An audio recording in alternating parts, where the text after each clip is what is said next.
继续来到中华大村，有一间排骨的便当店。讲因迄块排骨真大块，加上4项的配菜，才卖50块。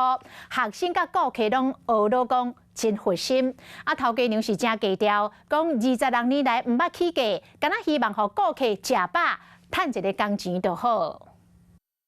自家酥黄金色的大底排骨，加上豆腐、鸡肉、青菜4项配菜，敢若卖50块，人客拢学到头家，实在是足甘心。我哋外口咧平常要买像排骨便当，还是鸡腿饭，拢会老我去买食。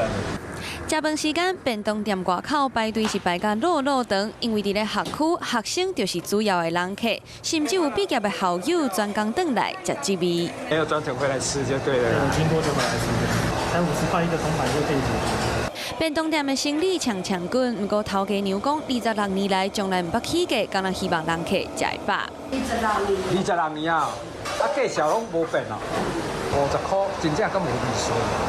一输啊，做工条件。通膨时代，啥物拢咧起，不过全国各地也是会当找到袂少小国大碗的便当，包括云林县北港香煮菜便当，敢若卖60块。83岁头家妈，逐工去市仔买菜，逐工换菜色，只要人客食有饱，伊就真欢喜。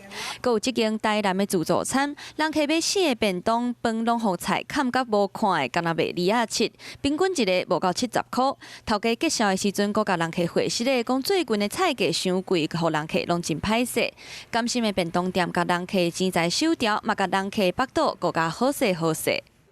Hello， 我是雷亚，想要抢先掌握最及时的新闻资讯吗？赶快订阅、按赞、开启小铃铛，锁定华视新闻 YouTube 频道。